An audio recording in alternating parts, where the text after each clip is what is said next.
Gente, estamos aqui no terceiro vídeo da nossa 18ª aula de formação do sistema internacional. Nós estamos analisando o pós-guerra e a hegemonia dos Estados Unidos.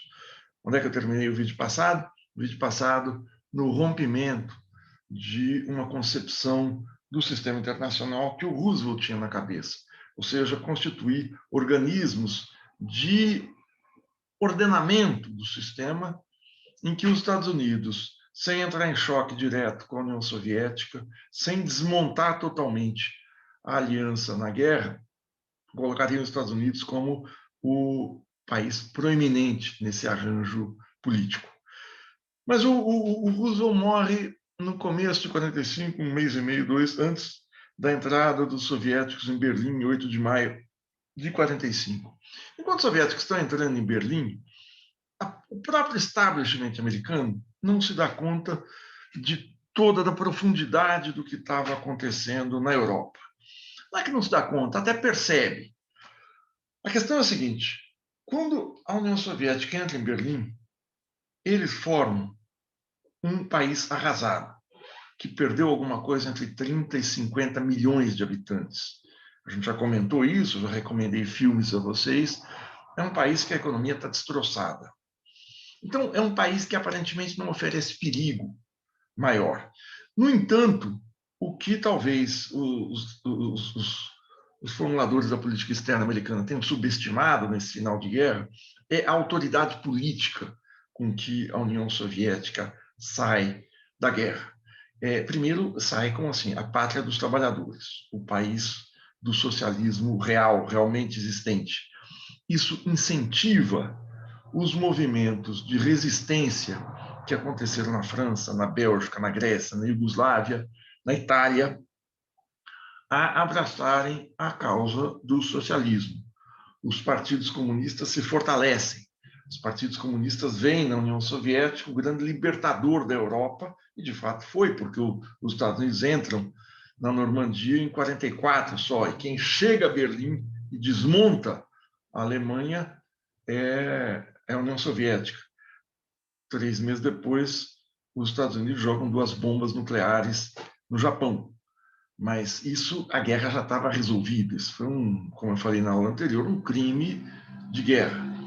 Mas essa autoridade é combinada com o seguinte: o Exército Vermelho auxilia rebeliões que estão acontecendo pela Europa Oriental, na Hungria, na Tchecoslováquia, na Polônia, de certa maneira, ou como retaguarda estratégica, não na Albânia e nem na Iugoslávia, mas há uma tomada de poder, uma chegada ao poder por eleições, uma grande autoridade que os comunistas passam a ter em países que não faziam parte da órbita soviética. É uma novidade. E, claro, a repartição da Alemanha, primeiro em 4 partes, que seriam destinadas, administradas pela França, pela Inglaterra, pelos Estados Unidos e pela União Soviética, mas termina na prática a República Democrática Alemã Soviética e a República Federal Alemã sob hegemonia americana, que fazem o Plano Marshall, um grande financiamento e recuperação, especialmente da economia alemã. Essa situação é aliada aos movimentos operários, movimentos de contestação, movimentos de todo tipo. Na Europa, o Partido Comunista Francês sai da guerra como o grande partido da resistência. O Partido Comunista Italiano chega às eleições de 48 quase ganhas, e a CIA faz uma operação, Operação Gládio, junto com a Igreja Católica, para derrotar e sabotar e culminar numa tentativa de assassinato do principal dirigente, o Palmiro Togliatti, que sofre um atentado. Isso é revelado só em 1990, para vocês terem uma ideia. São 42 anos depois. Eu estava na Itália, eu vi nos jornais os detalhes. O La Repubblica publicava vários dias extensa reportagem sobre a Operação Gládio, como a CIA entrou na Itália, deu dinheiro para a máfia, fez uma aliança entre democracia cristã e máfia para derrotar os comunistas em 48. Enfim, isso se repete na Europa, mas mais do que tudo, como estou falando, as guerras de libertação colonial por todo o terceiro mundo, pela África tal, tem, se não simpatias tem organicamente os partidos comunistas participando. Por exemplo, a independência do Egito, né, em 50, 51, no começo dos anos 50, que tem, a gente vai falar isso mais adiante, são forças nacionalistas que vão compor os não alinhados, os países não alinhados, mas tem uma simpatia muito maior por um centro irradiador que não é racista, que não quer dominar, que não quer fazer daquilo uma colônia, como a Inglaterra tinha feito. Então, essas lutas também mostram o perigo para os Estados Unidos. E a partir de 1947, o Truman, na mensagem para o Congresso no começo de 47, diz que a guerra agora vai ser substituída por um outro tipo de guerra. Nós estamos numa guerra, os nossos inimigos estão numa guerra contra a gente, que não é uma guerra quente, é uma guerra fria. É uma guerra que não vai ter, talvez, tanta bomba, não vai ter bombardeios, não vai ter enfrentamentos, mas é uma guerra muito séria, muito, segundo ele, solerte, uma guerra traiçoeira, com um inimigo que está por toda parte. É um inimigo que não está mais só na fronteira, esse inimigo pode estar dentro do país. E se cria uma paranoia, nos anos 50, redunda no macartismo. Tem muito filme B de ficção científica que vocês podem ver sobre o perigo comunista na sua versão mais explícita, ou aqueles filmes que falam dos perigos dos invasores do planeta vermelho, que é Marte, invasões marcianas. A gente sabe que o planeta vermelho e o exército vermelho, nossa bandeira jamais será vermelha, vocês sabem ao que eles estavam se referindo. Então, essa grande disputa que os Estados Unidos fazem, tanto no terreno militar quanto no terreno, as pessoas falam simbólico, mas a guerra cultural, a guerra de hegemonia feita através do cinema, da imprensa, da literatura, enfim, da máquina de propaganda dos Estados Unidos é algo muito sério. E a Guerra Fria acaba sendo uma guerra que sacramenta as áreas de influência de cada país, ou seja, ninguém vai tirar, os Estados Unidos não vão contestar o domínio soviético depois da guerra sobre Hungria, Iugoslávia, Bulgária, Tchecoslováquia, Alemanha, Romênia, Polônia e Albânia. Mas eles vão contestar, no começo dos anos 50, a tentativa da Coreia do Norte invadir a Coreia do Sul e estabelecer um regime comunista no Sul, em Seul também, não só em Pyongyang. Vão contestar a tentativa do Vietnã do Norte, que era uma colônia do Vietnã, né, da Indochina, que era uma colônia francesa, que a virar o jogo, a ganhar, a conquistar o Vietnã do Sul. Então a guerra passa a ser feita de maneira indireta pelas grandes potências nas ex-colônias, na periferia do mundo. E o incrível é que a Guerra Fria é talvez uma reedição, claro que a gente tem que ter, não podemos achar que as coisas são iguais, né? Aquela história do Marx, a história se repete como comédia, como tragédia, como farsa. Não é nem como tragédia, nem como farsa, mas a Guerra Fria é um período de paz entre as grandes potências.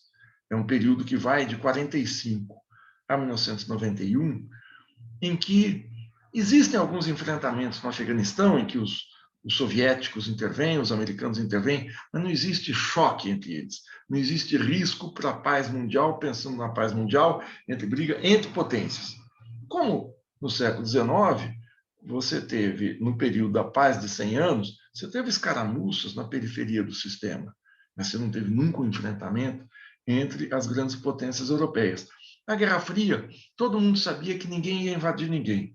Os Estados Unidos tinham jogado 2 bombas atômicas, uma em Hiroshima e outra em Nagasaki, em agosto de 45. A partir de 1949, fruto da espionagem, de pesquisa, enfim, de todo tipo de jogo diplomático aberto e fechado, os Estados Unidos da União Soviética passam a ter a tecnologia para a bomba nuclear, para a bomba atômica, fazem alguns testes e detêm um poderio bélico como o dos Estados Unidos. Em 53, eles têm a bomba de hidrogênio como os Estados Unidos, muito mais poderosa. Aí os 2 países têm a tecnologia nuclear, mísseis de longo alcance nuclear, aviões supersônicos, e daí? E daí nada. Nunca mais se explodiu uma bomba atômica em objetivo, seja militar, seja civil. É bem possível que algum maluco na cúpula do Kremlin ou na Casa Branca, no Departamento de Estado, tenha aventado jogar uma bomba atômica em Cuba na crise dos mísseis em 62, na Coreia em 53, no Vietnã a partir dos anos, começo dos anos 60, mas a verdade é o seguinte, nunca mais foram usadas. Para que servem as armas nucleares? Elemento dissuasório. Eu sei que eu tenho, você sabe que você tem, nós dois podemos destruir o mundo com o poderio desses artefatos, então nós vamos ficar da nossa. Você não pisa na minha casa, eu não piso na sua, mas na vizinhança a gente faz a farra. Tá bom assim? Tá bom assim? É isso que foi feito. Mas é um período de grande previsibilidade na diplomacia e na disputa internacional. Previsibilidade com espionagem, previsibilidade com tentativa de desestabilização, com golpes de Estado no Brasil, na Argentina, na Bolívia, no Chile, no Equador, enfim, com golpes de Estado, com os Estados Unidos usando o seu jogo sujo, a União Soviética fazendo o mesmo do lado de lá, mas sem enfrentamento, claro. Essas questões passaram a ser discutidas mal ou bem na ONU. Na próxima aula, a gente vai ver períodos em que os Estados Unidos tentaram sabotar a ONU quando ela não atendia seus interesses. O mesmo se dá com a União Soviética. É um momento de construção muito difícil, porque você organizar a anarquia, a ausência de governo global, quando você tem dois parceiros muito poderosos, dois oponentes muito poderosos, é muito difícil. Mas quando a gente fala do mundo bipolar entre Estados Unidos e União Soviética, a gente precisa ter claro que a União Soviética nunca foi páreo para os Estados Unidos no terreno econômico. A economia soviética era entre 3 e 5 vezes menor que a economia americana, nunca conseguiu competir em determinado tipo de tecnologia. Por exemplo, nós vamos ter agora, dia 19 de abril, 17 de abril, a comemoração dos 60 anos do primeiro voo orbital da história, que foi na Vostok 1, um astronauta soviético chamado Yuri Gagarin, de 27 anos. Ele sobe ao espaço e desce, e tem até um filme que tinha no Netflix, Gagarin, né? Todas a trajetória orbital, todos os cálculos tal, eram feitos com calculadoras, não tinha um computador. A União Soviética conseguiu feitos impressionantes na corrida espacial sem tecnologia que os Estados Unidos detinham. Isso mostra muito a defasagem tecnológica que a União Soviética tinha, embora tivesse uma paridade na indústria armamentista, que em alguns momentos dos anos 50 foi maior em favor da União Soviética. Agora, os Estados Unidos tinham uma vantagem, que era uma máquina de propaganda formidável, né? Quer dizer, essa história da razão moral, de você ter a luta pela liberdade, a luta pela superioridade ética, a luta pela democracia contra a tirania, contra um regime que se dizia que esmagava o povo, ou que comia criancinhas e tal, é algo muito poderoso. E a defesa do livre comércio e a proteção que os Estados Unidos ofereciam ao que eles chamavam de mundo livre, ou ao conceito de Ocidente, com O maiúsculo, como contraponto ao Oriente, que sempre foi um mundo exótico, estranho, a China e a União Soviética, mas era mais do que tudo, era o terreno das ditaduras, o terreno do desrespeito aos direitos humanos, o terreno do comunismo ateu. E essa questão, e eu vou terminar com isso, o papel da religião nessa formação dos Estados Unidos, na formação da razão moral. Né? Dei uma lida no texto Hobsbawm, eu coloco no PowerPoint, sempre o apelo que o Truman faz à questão de Deus, à questão do divino, do destino manifesto, manifesto como algo metafísico, como algo encantado, como algo que está fora do arbítrio da humanidade, dos seres terrenos, homens e mulheres. O Truman chega a falar o seguinte: graças a Deus, nós tivemos a bomba atômica para acabar com a guerra. Deus colocou esses artefatos na nossa mão. Como se isso fosse também algo do destino, algo encantado. Se vocês pegam discursos de outros presidentes americanos, do Ronald Reagan, do George Bush Filho, do Obama, é sempre um apelo a Deus, um apelo à moral. Essa junção de religião com política não é característica de um país como o Brasil, que muita gente fala, mas isso é um atraso. Não, não tem nada a ver com atraso. Existe uma busca, uma tentativa de você fundir um propósito elevado, ou seja, um propósito celestial, um propósito eterno, um propósito do Altíssimo, a sua ação aqui na Terra. Por mais danosa, por mais diabólica, para usar o trocadilho com céu e terra, que ela seja, como jogar bombas atômicas. Bom, gente, eu paro por aqui, a gente continua essa aula, essas 3 últimas, a gente complementa que, como os Estados Unidos concretizam isso nos organismos internacionais, ONU, FMI, como eu falei, e depois como é que se dão as rebeliões no terceiro mundo, ou seja, na periferia do sistema. Hoje a gente não usa mais essa denominação terceiro mundo, para romper os laços coloniais e imperiais no que ainda restava do mundo. Ficando por aqui, até a semana que vem.